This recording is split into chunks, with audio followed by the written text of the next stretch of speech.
Student আসছে, আমি একটু বক্তব্য দিচ্ছি যে আরবি সব সুন্দরকে কথাও বলেছে। আমি অবাক হয়েছি, নিউটন একটা শিক্ষক অভিভাবকদের সামনে অন্যান্য মতো কথা বলেছে, যেটা অনেক পুরাতন শিক্ষকদের বেলায় হয়তো সম্ভব হচ্ছে। ধন্যবাদ তোমাকে, আমি চাই তুমি থাকো, তুমি তো চলে যাবে, এটা সমস্যা হয়েছে আমাদের, বেটা সার্জারি কেউ থাকে না। এরপরে আমি ইমোশনাল বক্তব্য আপনাদের শোনা তার আজকে আমি পাল্টা ইয়ে দিয়ে এখানে মানে দেখাতাম, তাহলে বুঝতে পারতাম আপনার চোখে পানি চলে আসে। এইভাবে আমার বিগত 3 দশকের লোকে এইভাবে কথা বলতে পারে, এটা আমার কল্পনা ছিল না। সে ডাইরেক্ট প্রশ্ন করেছে, এটা হলো না কেন, এটা হলো না, এটা কেন হবে, এটা কেন হলো, এভাবে তো বলছে না। নবম এই শাখার, হ্যাঁ নবম এই শাখার ছাত্রী। আসলে সে সি শাখা দর্শন সি। মেয়েকে আমি ধন্যবাদ জানাই যে সে তার ইমোশনাল কথাগুলো বলেছে। আচ্ছা, ওই মেয়েটাকে আমাদের চেনার দরকার চেনার দরকার নাই। তো সব কথাগুলোকে আমি নোট করেছি, আমার ডায়েরিতে ছিল, কথাগুলো এসে গেছে।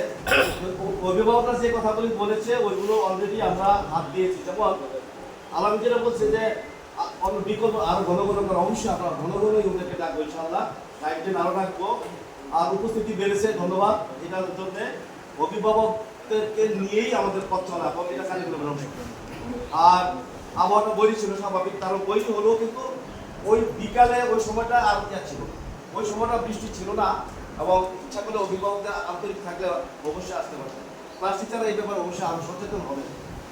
আর হলো ওয়াশরুমের যে বিষয়টা, এটা সবাই বলেছে, আমি এটা ইয়াকে আমাদের রানীকে এই ব্যাপারে দায়িত্ব দিয়েছি, এবং তার দায়িত্ব এটাই যে তুমি এটা করার পর অন্য কাজগুলি করো।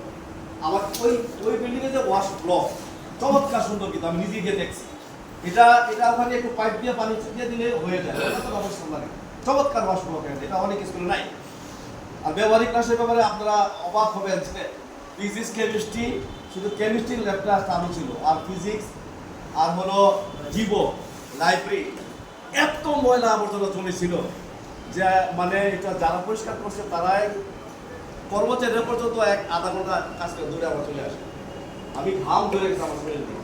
যার শেষ ফিজিক্স ক্লাসটা বিস্তারে হয়েছে, প্রশাসনের চালু ছিল, জীব উপরে আছে, আর লাইব্রেরিকে মানুষ করা হয়েছে। আমাদের 2 জন অভিজ্ঞ শিক্ষক লাইব্রেরিটা এটাকে মানে নিয়ে আসা হয়েছে, ওনারা গবেষণা করছেন, লাইব্রেরি ইনশাল্লাহ চালু হয়ে যাবে। এই ব্যাপারে আমরা মনে হয় ফেসবুকে বা আপনাদের ইয়াতে একটা নোটিশ দেখেছেন না, এটা দেখেছেন এটা। আর হলো বিশুদ্ধ পানির ব্যাপারে আপনি বলে ফেলেছেন, আমরা ওই যে এই সিঙ্গেল গাছ যেটাকে বলা হয়ে থাকে, ওখানে একটা দোকানে, আমাদের ছাত্রের দোকান, ওটা হলো আশিনগর, বড় একটা দোকানে আমরা গিয়েছি, কালকে গিয়ে ছিল সুন্দর 2টি পানির কন্টেনার থেকে পানি 5 ধাপে পরিষ্কার হয়ে নেমে আসবে, মেয়ে রাখালে শুধু ইয়ে করবে, টেপটা একটু খুলবে, পানি চলে যাবে।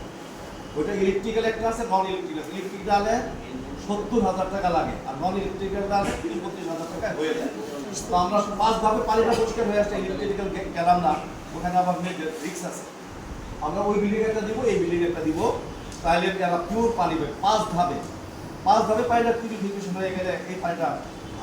আপনাদের রুমের বিষয়টা আজকে লোক আসার কথা, আসছে আসবে 2টা ইনশাআল্লাহ। আগামী দিন আমরা যদি ওরা ইতিবাচক হয়, তাহলে দুইটাই আগামী দিন থেকে আমারও না হোক, আপনাদের আমরা পানি পাবেন, এটুকু আসলে আপনাদের করছি। আরটা হলো যে এটা মোবাইলের বিষয়টা তো আমি বুঝিয়ে দিব, একটা সুস্পষ্ট নির্দেশনা আছে। আপনারা এই যে সাধারণ সূত্র দলের মোটা বইটা আছে, যে মাধ্যমিক বইটা আমার রুমে আছে, পরে দেখেন একটা সুস্পষ্ট নীতিমালা আছে, আপনি রুমে মোবাইল নিয়ে যেতে পারবেন। আমি কিন্তু নোট কাজ আমরা কে কাজগুলি করছি বলার পরে আপনারা করেন, কারণ ভাই আপনি মাস্টার ডিগ্রি, আপনি মাস্টার প্রফেসর, আপনারা আমি করবো। আপনাকে লক্ষ লক্ষ কোটি কোটি বেকারের জায়গায় আপনাকে চাকরি দিয়েছে সরকার, সম্মানিত করেছে, সবচেয়ে সম্মানিত পেশা এটা। বলা হয় যে শিক্ষকের প্রভাব কোন জায়গায় গিয়ে শেষ হবে কেউ বলতে পারে। বিসিএস অফিসার হোক, সে রিটায়ার করলে আর কেউ সচিব, কেউ খবর নেবে। তো আপনার শিক্ষক যতদিন বেঁচে থাকবেন, স্যার আপনার ছেলে, আপনার নাতি পর্যন্ত বলবে ইমুক স্যারের নাতি আছে, তা আপনার সামাজিক মর্যাদা অনেক বেশি। আপনি যদি ওদের হক নষ্ট করেন, আল্লাহ আপনার হক নষ্ট করো, কিন্তু আমি দোয়া করি না, কিন্তু এই ব্যাপারটা আমরা খেয়াল রাখেন। আর 8ম শ্রেণী বিজ্ঞান ক্লাসে ল্যাব চলছে ইনশাআল্লাহ। ল্যাব যারা সংশ্লিষ্ট ছাত্রদের ধন্যবাদ জানাই, ল্যাবটা ইনশাআল্লাহ সক্রিয় হয়েছে। আসলে খুব ভালো পারফরমেন্স, তারপরে ওই হিসাবে পারফরমেন্স খুবই ভালো। আমরা ইনশাআল্লাহ আপনারা ওখানে একটু স্ন্যাপ নিয়ে আমার কাছে এনে দেন, পড়ানো দিবা, আমার ফেসবুকে ছেড়ে দেন, আমরা চলবে।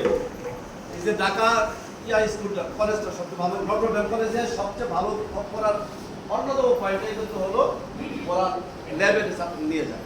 তো সায়েন্সের ক্ষেত্রে ল্যাবে না নিলে আর গবেষণার কোনো বিকল্প নাই। এক কথা এসে ঢাকা বিশ্ববিদ্যালয়ের র্যাঙ্কিংয়ের পিছনে গবেষণার কারণে, উন্নত দেশগুলোর গবেষণায় র্যাঙ্কিংয়ে আগে গবেষণার কারণে যা কিছু উন্নয়ন গবেষণা থেকে আসবে।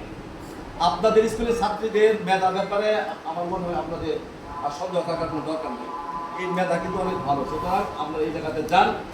এরপরে যে কাজগুলি আমরা হাতে নিয়েছি আপনারা দোয়া করে আমি যাতে সুস্থ থাকি, ইনশাআল্লাহ দ্রুত শেষ হবে। ধন্যবাদ।